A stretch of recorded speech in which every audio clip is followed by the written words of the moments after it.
तो बिना किसी बकवास के शुरू करते हैं सीधे आज की बात। 10th क्लास के बच्चे जो लोग भी अभी ताज़ा 10th में आए हो, 3 चीज़ें बताऊंगा और 98 प्लस की जर्नी आपकी आसान और बहुत आसान हो जाएगी। पहला, what should be the best study time table. एक आइडियल स्टडी टाइम टेबल क्या होना चाहिए? क्या दिन भर पढ़ना है? नहीं, ठीक है। तो एक बेहतरीन स्टडी टाइम टेबल जो है वो बहुत जरूरी होता है। दूसरा, जो आपका सिलेबस है उसको हम कैसे अपने पूरे साल में अप्रैल मई जून कैसे डिवाइड करेंगे, आसानी से आप उसको पढ़ सकते हो, ठीक है, आसानी से कंप्लीट कर सकते हो ऑन टाइम, और रिवीजन भी हो सकता है। सो एक हम एनुअल कैलेंडर की बात कर रहे होंगे, एनुअल स्टडी कैलेंडर की बात कर रहे होंगे। सो टाइम टेबल हो गया, एक स्टडी कैलेंडर हो गया। तीसरा होता है कि भाई टॉपर की कुछ प्रो टिप्स होती है, कुछ उनके ऐसी चीज़ें होती हैं जो वो फॉलो कर रहे होते हैं एवरी ईयर। वो मतलब जो भी बच्चे टॉप कर रहे होते हैं, they have some common trends, जिसको हम यहाँ पर आपको 5-6 पॉइंट्स है जो आपको बता रहे होंगे, ठीक है, बहुत शॉर्ट में। तो आइए शुरू करते हैं। यहाँ पर सबसे पहले ये कमेंट बहुत फ्लोट कर रहा है, सर वाईटी पे कब से आएंगी? सर यूट्यूब पर लेक्चर्स कब से आने वाले फ्रेश वाले? तो मैं आपको ये बता दूं, जो बच्चे ऑलरेडी पढ़ना शुरू कर दिए हैं, there are lot of student जिन्होंने सीबीएसई सिंप्लीफाइड से हमारे दबंग सीरीज से जो हमारे एड्यू मंत्रा चैनल के ऊपर है, ऑलरेडी बच्चों ने पढ़ना शुरू कर दिया। तो यू गाइस कैन स्टार्ट।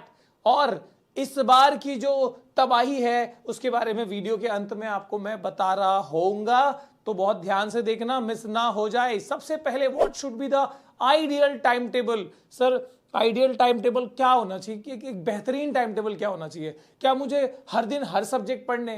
क्या मुझे एक दिन में एक चैप्टर कंप्लीट करना है? ठीक है, क्या मुझे 5 घंटे पढ़ने? ऐसे बहुत सारी चीजें होती है, बहुत सारे मिथ्स होते हैं और बच्चों को एग्जैक्टली सही डायरेक्शन नहीं पता होता है।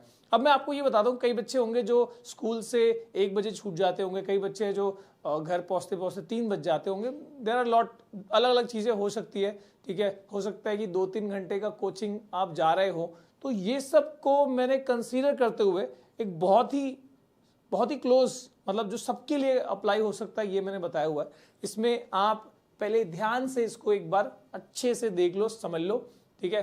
इसके बारे में अगर आप चाहो तो मैं डिटेल में एक बार बता दूंगा, ठीक है। So this is all about कि भाई Monday, Tuesday, Wednesday, Thursday, Friday, Saturday, Sunday, इसमें सारे सब्जेक्ट को मैंने देखो कैसे कवर किया हुआ है, ठीक है। इवन जो इंग्लिश, हिंदी है ना, या संस्कृत और ग्रामर, आप देखो तो वो सब चीजें प्रॉपरली डिवाइडेड हैं। अब यहां पर देखना कि एवरेज, हर दिन का एवरेज टाइम आप कितना पढ़ रहे हो। 60 slot 1 60 minute, slot 2 60 minute, slot 3 यहाँ पर प्रैक्टिस स्लॉट है जो 30 मिनट्स का होगा, ठीक है। तो यहाँ इसका मतलब ये है कि स्लॉट 1 स्लॉट 2 यानी कि आपको 1 घंटा और 1 घंटे का टाइम ये पढ़ने के लिए 2 घंटा काफी हो गया, और प्रैक्टिस और रिवाइज करने के लिए ये आधा घंटा काफी हो गया। तो ऐसे लगभग आप हर दिन 2.5 घंटे पढ़ रहे होगे। इससे ज्यादा बिल्कुल भी पढ़ने की जरूरत नहीं है, लिख के ले लो, ठीक है। Still you can top the exams, ठीक है। 10th में इतना भारी भरकम सिलेबस नहीं होता, ठीक है, कि आपको 6 घंटे पढ़ने की जरूरत है। कोई अगर ये कह रहा है 6 घंटा पढ़ना पड़ेगा, छोड़ दो, ठीक है। टाइम बेस्ड नहीं। अब यहां पर ध्यान देना, मैंने बोल दिया 2.5 घंटे पढ़ने, मतलब 2.5 घंटे सर मैं बुक लेके बैठ गया तो हो जाएगा क्या? नहीं, बिल्कुल नहीं। टाइम बेस्ड नहीं, आपको टास्क बेस्ड पढ़ाई करनी होगी, ठीक है। हर दिन के आपके गोल सेट होने चाहिए कि आज मेरा ये चैप्टर 50% हो जाना चाहिए, आज मेरा ये चैप्टर जो है वो कंप्लीट हो जाना चाहिए। तो ये चीजें आपको सेट करके और फिर पढ़ना होगा। हो सकता है कि ये 1 घंटे का 50 मिनट में हो जाए, हो सकता है कि ये 75 मिनट्स लग जाए, ठीक है। So basically that depends on कि आपको अगर पता है ना कि हाँ भाई मेरे को ये 1 घंटे में कंप्लीट करना है। एक रूल काम करती है जिसको बोलते हैं पार्किंसंस रूल, जो ये कहती है कि भाई इतना ही टाइम है ना और इतना काम है ना, इतने टाइम में हो जाएगा। तो टाइम और टास्क जो है वो अपने आप को एडजस्ट कर लेती है काम के हिसाब से। तो हमेशा ऐसे किया करो कि जब भी कोई गोल सेट करते हो, टारगेट सेट करते हो, तो उसको जितना आप कम टाइम दोगे उसमें भी कंप्लीट हो सकता है। इसका ये मतलब नहीं कि 1 दिन पहले एग्जाम के पढ़ाई शुरू करनी है, ठीक है, ऐसा कतई नहीं करना है। बात तो सही है। नेक्स्ट है, अच्छा इसका आप स्क्रीनशॉट ले लेना, बहुत इंपॉर्टेंट होगा ये। अगला है एनुअल स्टडी कैलेंडर। अब ये बहुत इंटरेस्टिंग चीज है, ठीक है। कई बार यहाँ पर बहुतों ने बहुत कुछ बताया होगा, पर ये चीज जो है ना, ठीक है, दिस इज अल्टीमेट। हाँ, बहुत ध्यान से देखो क्या है ये। अब इस बार मैं जनरली ये कोई बच्चा अगर 10 मतलब ऐसे नॉर्मली भी कोई दूसरा स्टेट बोर्ड में हो या 9th में हो, ये वाला फॉलो कर सकता है, ठीक है। मैं यहाँ पर एक सब्जेक्ट को लेके, साइंस को लेके मैं आपको बता दूंगा और उसके बाद बताऊंगा कि इस बार क्या चेंज है 2024-25 वाले 25 में जो बच्चे एग्जाम देने वाले हैं उनमें क्या चेंज होगा। तो आप देखो, जैसे अगर मैं बात करूं सीबीएसई की, तो रैशनलाइज सिलेबस जो आया हुआ है उसमें या उसके अकॉर्डिंग यहाँ पर अपने पास कितने चैप्टर्स होते हैं, 13 चैप्टर्स, ठीक है। अब मैं अगर ये देखूं तो 13 चैप्टर में से अगर मैंने 3-3-3 2-2-1 ऐसे डिवाइड कर लिया, हो गया ना, 9 10 11 12 13 14, हट क्या बात कर रहा है। सो ये हो गया 9 10 11 12 13, तो यहां पर ये हो जाएगा 1, माय मिस्टेक, वो। सो यहां पर देखो, अब ये 3 चैप्टर का मतलब अप्रैल में सर सिर्फ 3 चैप्टर पढ़ना है। यस, साइंस के सिर्फ 3 काफी हो गए, जिसमें क्या करोगे, एक फिजिक्स का, एक केमिस्ट्री का और एक बायोलॉजी का हो गया। यहां पर भी सेम, यहां पर भी सेम, ठीक है। तो आपके जून महीने तक जब आपका स्कूल वापस से, जब छुट्टियों के बाद थोड़ा सा रीस्टार्ट हो रहा होता है, तो उस टाइम पे आपके फिजिक्स के 3, केमिस्ट्री के 3, बायोलॉजी के 3 चैप्टर्स हो जाएंगे और बचेगा सिर्फ सर 4 चैप्टर, जिसमें से लगभग वो आसान चैप्टर्स होते हैं। जैसे यहाँ पर हो गया एनवायरनमेंट बचा है, तो इधर क्या बचा है, मैग्नेटिक बचा है फॉर एग्जांपल। यहाँ क्या बचा है, एक केमिस्ट्री बचा होगा, एक फिजिक्स बचा होगा, एक केमिस्ट्री एक बायोलॉजी, ठीक है। यहाँ पर हो गया एक फिजिक्स और यहाँ पर हो गया एक बायोलॉजी। तो बेसिकली ऐसे करके आपका जो है पूरा सिलेबस कंप्लीट हो रहा होगा साइंस का सितंबर महीने तक। इस बार क्या चेंज है सर वो बताऊंगा। अब जैसे साइंस का मैंने बता दिया, ऐसे ही आप मैथ का भी कर सकते हो, एसएसटी का भी कर सकते हो, हिंदी आपका संस्कृत जो भी होगा उसका भी कर सकते हो। Now what is the advantage. अब देखो, अगर ये आपको पता है ना, तो मैंने जो इसके पहले बताया था, कौन सा, कि डेली गोल सेट करना वो आसान हो जाता है, क्योंकि now when you have this, जब आपके पास पूरा एनुअल प्लान रेडी है, तो भाई अप्रैल में अगर 3 चैप्टर पढ़ने, सपोज एक फिजिक्स, एक केमिस्ट्री, एक बायोलॉजी पढ़ना है, you have 4 weeks, week 1, week 2, week 3 और वीक 4।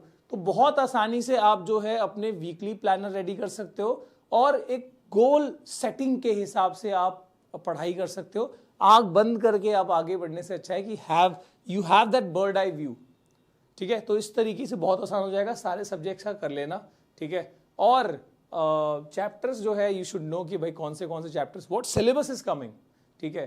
तो इस बार सिलेबस जो है वो रैशनलाइज सिलेबस जो पिछली बार आया था वही चल रहा है। For now there is no change, unless CBSE कोई अपडेट कभी बीच में कर दे, वो अलग बात है, ठीक है। अब देखो, अब जो चेंज है कहां पर है, चेंज है वो ये है कि बोर्ड इस बार सीबीएसई चाह रहा है कि बोर्ड एग्जाम 2 बार हो। तो बोर्ड एग्जाम 2 बार हो तो देयर इज चांस कि भाई नवंबर दिसंबर के आसपास में या अक्टूबर नवंबर के आसपास में पहली बार पहला अटेम्प्ट दिया जा सकता है, और उसके बाद फिर वो फेब या मार्च के आसपास में दूसरा अटेम्प्ट दिया जा सकता है। तो ये जो अनाउंसमेंट हुआ था पिछली बार उसके हिसाब से है कि भाई ऐसा होने वाला है।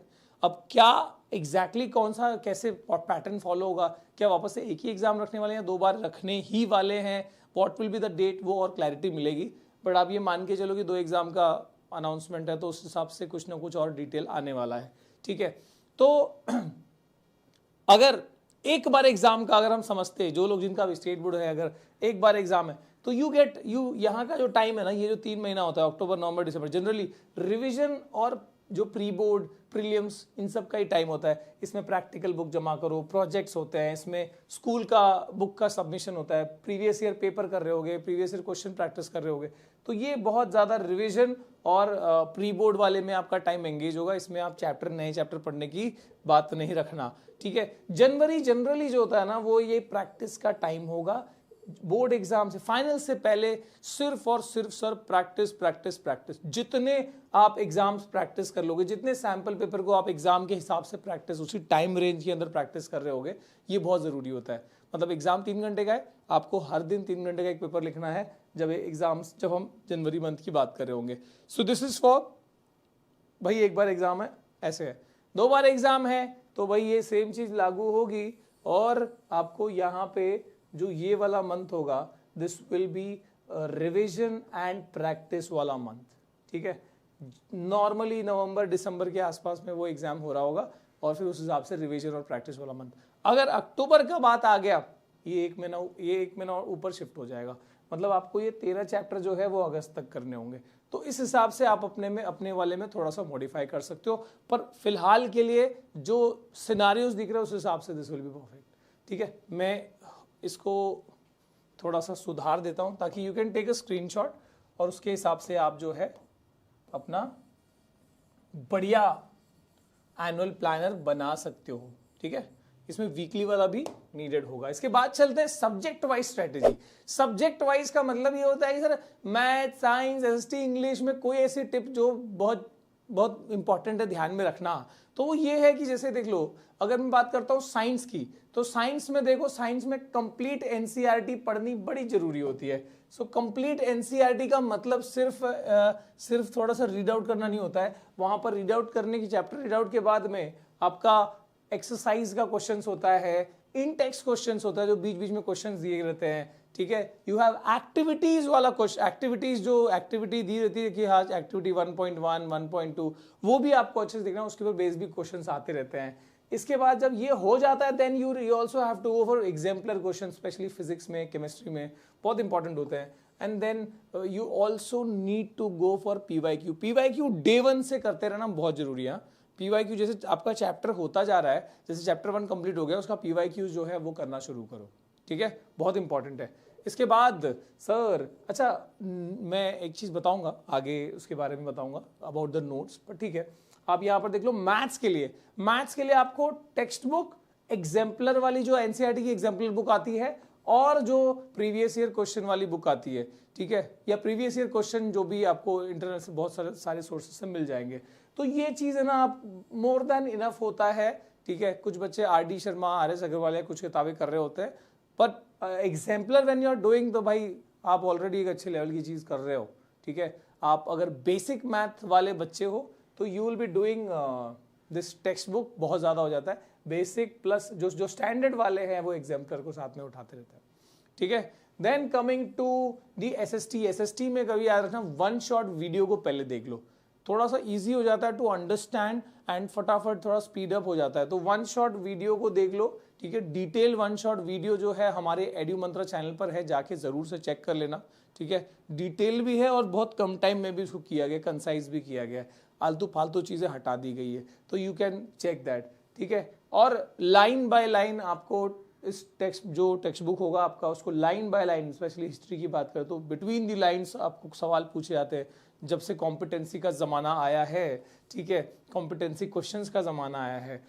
Make short notes. अब देखो ये ना शॉर्ट सेल्फ नोट्स, खुद के ना 1 पेज या 2 पेज वाले नोट्स बना लिया करो। ठीक है, जिसमें important dates, events, even map की भी आप तैयारी पहले से करके रखो। कौन सा क्वेश्चन आता है सर, आपको सिलेबस में प्रॉपरली दिया जाएगा और आपको उन्हीं को, जो मैप्स होते हैं उन्हीं को प्रैक्टिस करना होता है। तो ये आप पहले से करो, नहीं तो एग्जाम के टाइम पे सिर्फ पूछते रहते हो सर मैप मैप मैप बता दो, तो ये पहले से कर लेना है। इंग्लिश की बात करते हैं, इंग्लिश में अनसीन पैसेज, ग्रामर, राइटिंग, ये चीजों में बच्चे ना ये भी एग्जाम के टाइम पे स्ट्रगल करते हो, पहले से करके रखो। मैंने टाइम टेबल में बता रखा है, इफ यू वांट टू सी एक बार देख लो। टाइम टेबल में पहले से ही मैंने ग्रामर के लिए तुमको स्लॉट दे रखा है कि भाई ये स्लॉट में तुम ग्रामर करो। जैसे मान लो यहाँ पे हिंदी ग्रामर कर लिया, यहाँ पे इंग्लिश ग्रामर कर लिया, या ये एक हफ्ते में हमने हिंदी ग्रामर किया, अगले हफ्ते में 2 दिन हमने इंग्लिश ग्रामर कर लिया। तो इस तरीके से आपको ग्रामर, राइटिंग, ये सब की प्रैक्टिस भी पहले से रखनी है। ठीक है, जिससे कि एग्जाम के टाइम पे अटक नहीं रहे हो। ठीक है, और इसके अलावा फ्रॉम और एक चीज है कि सर कहाँ से प्रैक्टिस करें, ये जो अनसीन पैसेज या रीडिंग कहाँ से प्रैक्टिस कर सकते हैं हम? अरे भैया ये प्रैक्टिस कर सकते हो तुम प्रीवियस ईयर पेपर से, बेस्ट है। ठीक है, मतलब तुमको पता लग जाएगा बोर्ड कैसे सवाल पूछ रहा है ना, जैसे क्रिएटिव राइटिंग एंड ऑल सब हो गया। इसके बाद है आपका हिंदी संस्कृत। अब हिंदी संस्कृत के लिए भी हिंदी ए, हिंदी बी, संस्कृत, जनरली आप ये याद रखो जो यहाँ पे लैंग्वेज के लिए मैं टेक्निक बताई है वो सेम चीज यहाँ पर काम कर रही होगी, थोड़ा ऊपर थोड़ा नीचे। अब बात करते हैं सर कुछ ऐसे टिप्स जिससे कि एक्चुअली 10th में बच्चे टॉप कर रहे होते हैं। बहुत ध्यान से देखना, मतलब लगभग मुझे लगता है कि मैं पिछले 9-10 साल से ये चीज मैं लगातार बोल रहा हूँ। बहुत सारी चीजें जो एवरी ईयर अपडेट हो रही हैं और मैं वो चीज आपको यहाँ पर लेके आया हूँ। देखो, सो व्हाट इज, भाई साहब, व्हाट इज टॉपर टिप्स, क्या है वो टिप्स? देखो यहाँ पर बूस्टर टाइम, ये ना ये मेरा ट्रेडमार्क है ना। What is that? Booster time या बोनस टाइम कह लो, ये वो टाइम होता है जब आप सोचते हो ना कि सर स्कूल जाना है, 6-7 घंटे स्कूल में निकल जाते हैं, कोचिंग में 2 घंटे 3 घंटे निकल जाते हैं, तो टाइम तो बचता ही नहीं है, सोए कि नहीं सोए, है ना। तो आप जो है ये एक्सक्यूज दे रहे हो। बूस्टर टाइम या बोनस टाइम हमेशा आपके पास होता है। जैसे अभी से जब भी आपका स्कूल में छुट्टी लगेगा, हॉलीडेज, संडे के छुट्टी होते हैं, इसके अलावा और भी कई सारे ऐसे हॉलीडेज, नेशनल हॉलीडेज होते हैं जब आपका स्कूल बंद होता है, ठीक है। तो there are lot of time जहां पर जो समय आप यूज कर सकते हो। अभी भी जब स्कूल बंद रहेंगे कुछ दिन, जब मई में भी जब छुट्टियां लगेंगी, that is your booster time. जब पूरी दुनिया खेल कूद रही है ना, आपको पता है कि व्हाट इज योर एम, ठीक है, and you are preparing there, ठीक है। तो ये बहुत बहुत इंपॉर्टेंट होता है to use that booster time. मैंने अपने 9th की छुट्टियों में, ठीक है, मेरा सबसे टफ सब्जेक्ट मुझे एसएसटी लगता था, स्पेशली उसमें हिस्ट्री। मैंने अपने 9th स्टैंडर्ड की छुट्टी मिली थी, 9th और 10th के बीच में छुट्टियां मिलती हैं, उसमें मैंने अपना 80% लगभग हिस्ट्री, सोशल साइंस कंप्लीट कर लिया था, सिर्फ हिस्ट्री नहीं, सोशल साइंस। एंड दैट उसके बाद मेरा इतना आराम हो गया ना, इतना रिलैक्स हो गया, मैं आराम से मैंने उस चीज़ को कवर किया। मतलब लगभग मैंने 50, जैसे मुझे 47-48% मेरे 9th में थे, वेरी बिलो एवरेज स्टूडेंट, और वहाँ से मैंने 78-79 की जर्नी करी थी 10th में, आई गॉट दैट। तो ये जो जंप था ना, ये इसलिए हो पाया। तो ये बूस्टर टाइम जो है बहुत ज़रूरी होता है। और आई नो कि बहुत सारे ऐसे बच्चे हैं जो एक ऐसे ही बड़ा लीप, बड़ा जंप लेना चाहते हैं, ठीक है, जिनके बहुत अच्छे मार्क्स, बहुत उतने सुपर मार्क्स नहीं है। तो भाई ये बहुत ज़रूरी होगा आपके लिए। इसके बाद बात करते हैं सेल्फ नोट्स की। सेल्फ नोट्स आप सिर्फ सोशल साइंस का नहीं, आप साइंस का भी तैयार करो। आप मैथ्स के भी जब क्वेश्चन करोगे तो हर सब्जेक्ट के लिए आप एक एक बुक रेडी कर लो।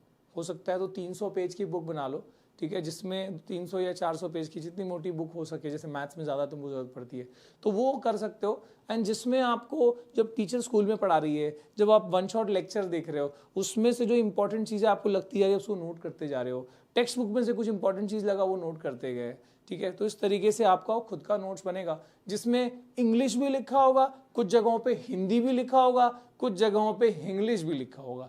That is all your notes. और कोशिश करो कि वो 50 पेज का ना बने, कोशिश करो कि वो कम से कम पेजेस का बने।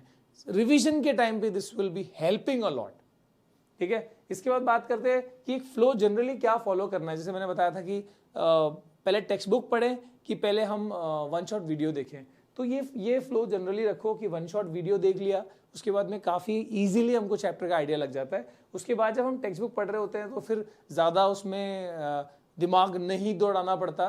कुछ कुछ जगहों पे जो हमने थोड़े से एक्स्ट्रा होंगे वो जो आपको टेक्स्ट बुक में दिख जाएंगे। एंड देन देखो, वन शॉट वीडियो में लगभग जो भी आपका मक्खन होता है ना, पूरा उठा के दे दिया होता है, ठीक है। तो आप उस चीज़ को ध्यान में रखना कि वो अगर हो जाता है तो उसके बाद ये जो फ्लो है, टेक्स्ट बुक हो गया, एनसीईआरटी का एक्सरसाइजेस, उसके बाद में आपका हो गया पीवाईक्यूज। एंड जैसे मैं बता रहा हूँ पीवाईक्यू आपको डे 1 से करते रहना है। वन शॉट वीडियो का link I will provide the best link जो आपको आपके इस साल के हिसाब से, जो आपका रैशनलाइज सिलेबस के हिसाब से होगा।